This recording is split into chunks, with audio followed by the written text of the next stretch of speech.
அந்த இடத்துல விஜய்க்கு தானே நம்ம சப்போர்ட். விஜய் ஆதரிச்சாலே அவங்க பயப்படுறாங்க. யாரு விஜய் ஆதரிச்சாலே ஒரு பயப்படுறாங்களா என்னமோ தெரியல. இப்போ 3 கட்சிங்க, பிரதான கட்சியும் உங்க கட்சி ஆயிடுச்சு இல்ல. அப்போ உங்களே நான் சொல்லி தானே ஆகணும்.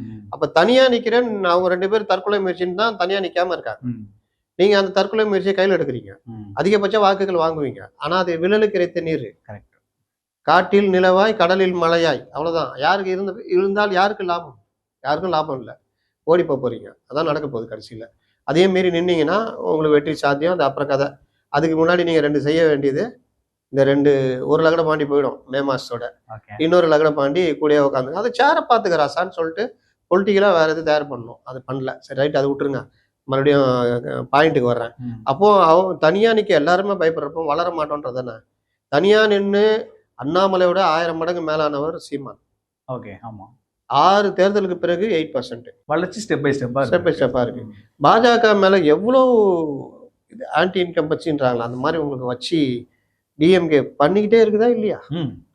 அப்போ நீங்க எப்படி தனியா இருந்து வளர முடியும்?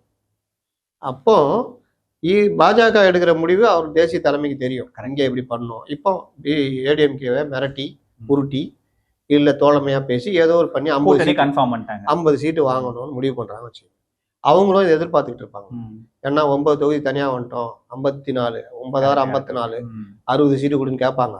நம்ம 20 கொடுத்த ஆளு பார்த்து தான் கொடுக்கணும். 25 அப்படின்னு அதிகபட்சம் 30 கூட நிறுத்தணும்னு அவங்க பண்ணுவாங்க. இது இயற்கை.